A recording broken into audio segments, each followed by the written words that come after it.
Are you ready to start to learn to read and play music in just 15 minutes? Here's Duncan Lorian to tell you about his upcoming seminar. Hello. So for those of you that don't know me, I'm Duncan Lorian, and I'm going to tell you a little bit about the Understanding of Reading and Playing Music seminar. Now, I created this seminar because of the third question. What is the third question? Well, the best way to start is to say, what's the first question? The first question is always, are you a musician?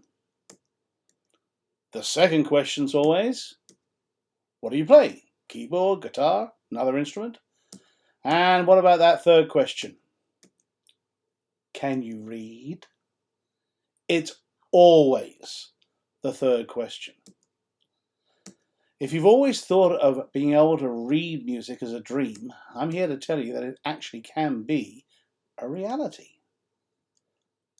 I've taken 38,000 people through this seminar. I've got 38,000 graduates in all of these countries around the world. I have taught thousands and thousands and thousands and thousands of people. Now, as they always say, some of the people can be wrong some of the time, but all of the people can't be wrong all of the time.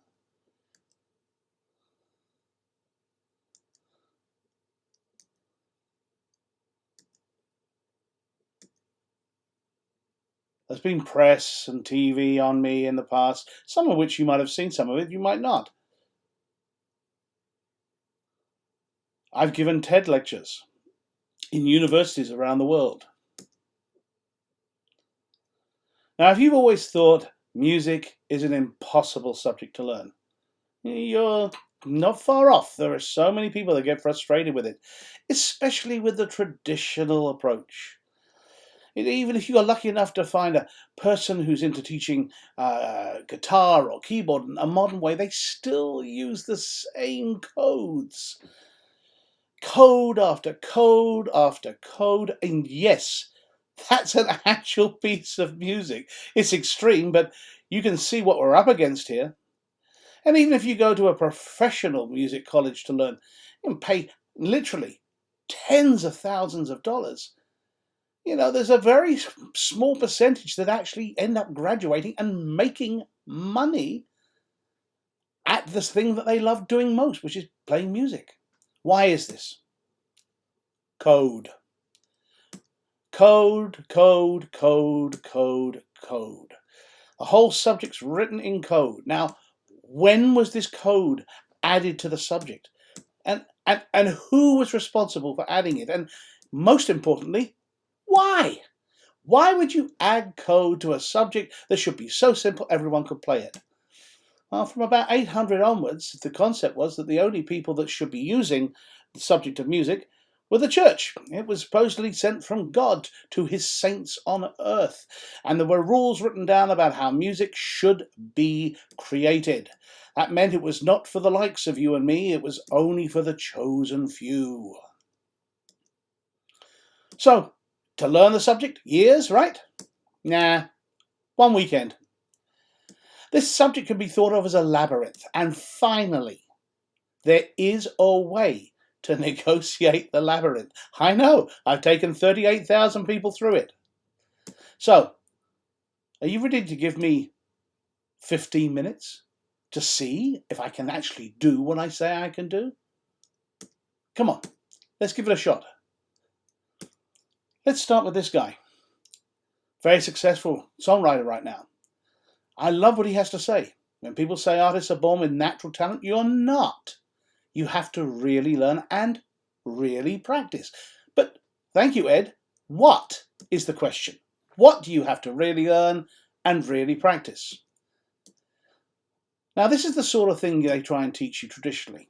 Middle C. Yeah, any of you bumped into that before? Wonder why it's called middle C? Especially since it's not in the middle. Goes back to a time when the lowest note a monk was allowed to sing was that one.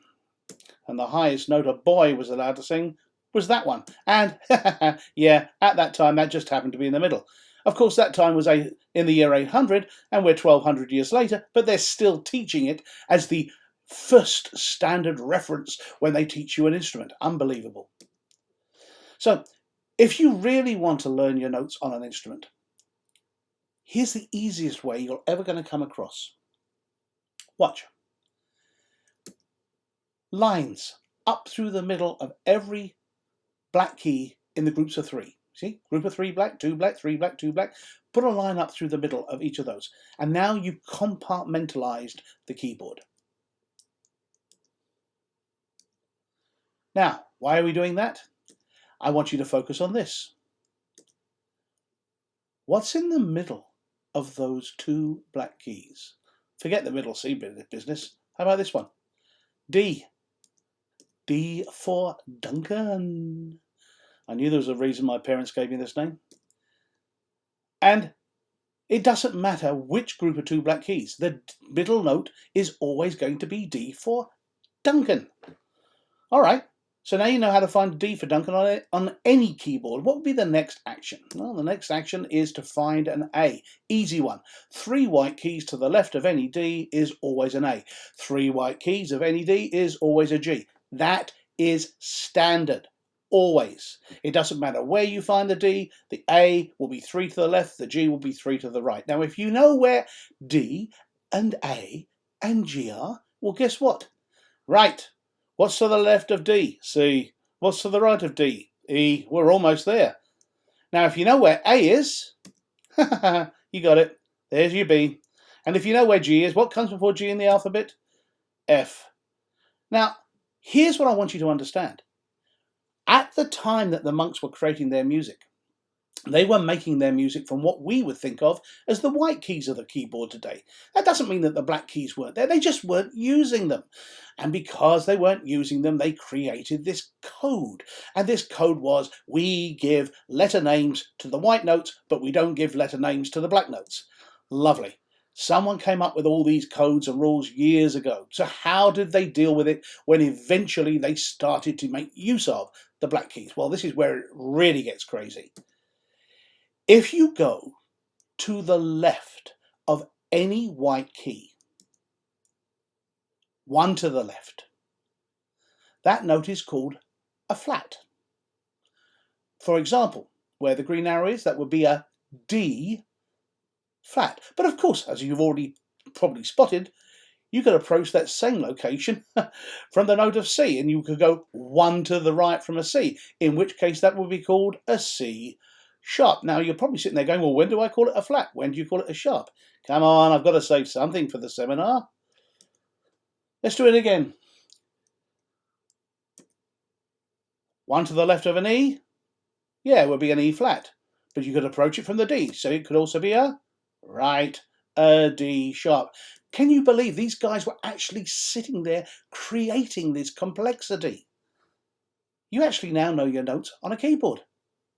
Can't be that easy, surely. What about other instruments? Well, what about a guitar? Well, how long does it take to learn your notes on a guitar? In the seminar? Yeah, give me 10 minutes. Literally, 10. So simple?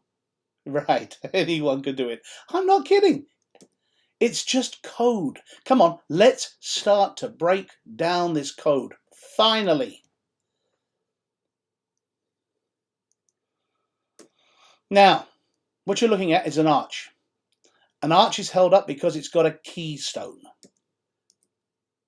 The keystone fixes all the other stones in place. Now you're about to learn the code breaker. Here's your code breaker. Yeah, you recognize that symbol. Why is that my company symbol? Well, you're about to find out. Look, let's take a ladder. If we think of the floor as representing the letter A, then all the other locations stem from that. A, B, C, D, E, F, G, and so on and so forth. So if we think of that as an A, right, as we go up and we count the rungs of the ladder and the spaces of the rungs between the ladder, and this is really what written music is. Of course, they don't tell you this because it makes it too simple. Now, let's just look at the rungs. So now we've got every second letter, okay? But they don't just take this whole range. They take a little section of it. And that's where people start to get confused because, why is there this section? Well, do you remember what we just learnt about an arch in the keystone? There it is. There's your keystone. Now, what does the keystone do? It fixes other things in place. And if you fix one in place, what does that do? It automatically fixes everything in place. So, let's take a look and see how this helps us read music. What's that? Well, it's the letter G. Well, let me show you what the monks did to this over a period of centuries. Yes, these are all letter Gs. Terrible handwriters, weren't they? And you are going to get up to something you might recognize. Yep, it's just the letter of the alphabet. G. Now, you're thinking to yourself, why G? Yeah. Why G? Well, why not? They could have picked any letter they like. But what do you know? Or once you fix one in place, what does that do? Yep, it fixes them all in place.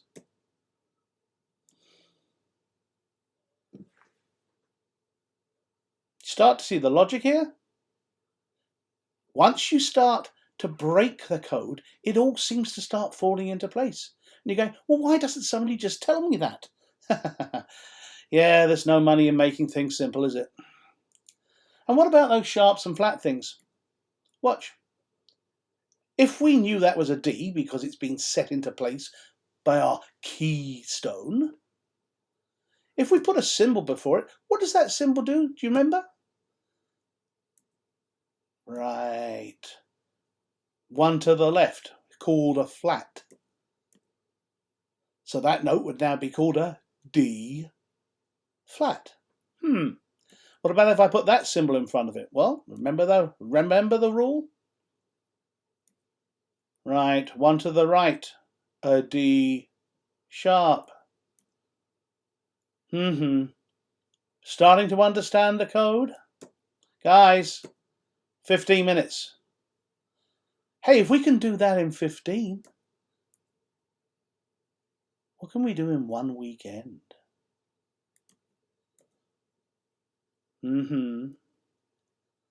Now, of course, just learning to read music, that would be way too easy for a whole weekend. What else are we going to learn? Yep, you're going to learn all your note names on every instrument. Every instrument? Keyboard, guitar, and ukulele, mandolin, cello, violin, trumpet, clarinet, saxophone. No. Oh, yes. And I'm going to give you easy exercises to start controlling your fingers. You're going to become the boss of your fingers. You're going to be able to read music for the right hand. That's what that sign means. For the left hand. That's what that sign means. No matter how high or how low, every note's going to be as simple as the next. Pieces of music you've always wanted to learn.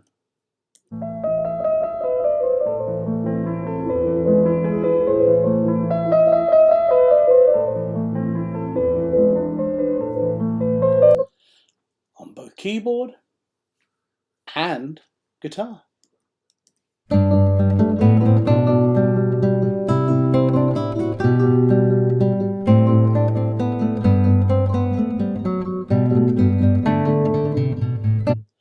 You will be able to read any piece of music you've ever wanted to read.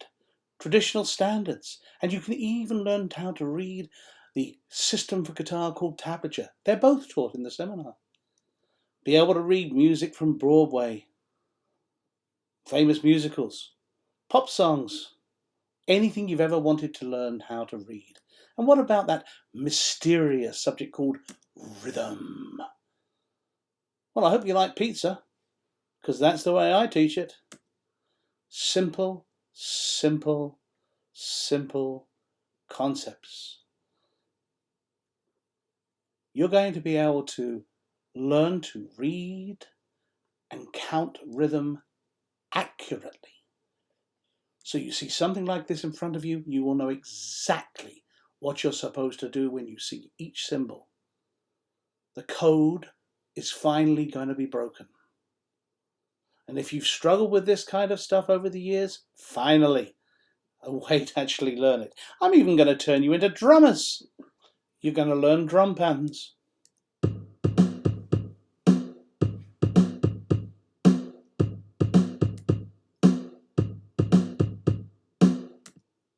I think those monks are starting to get a little worried about this time. You're going to get materials that you're going to interact with and take home with you and fully understand. Then I'm going to give you 3.5 to 4 months worth of daily practice.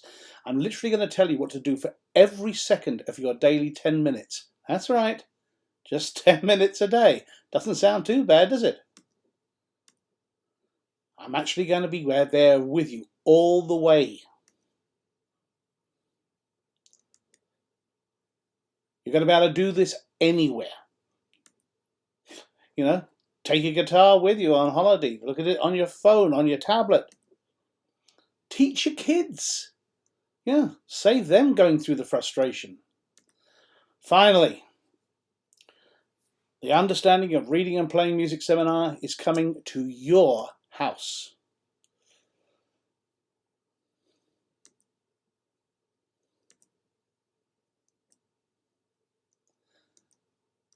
Your computer, your tablet, even your phone. One weekend.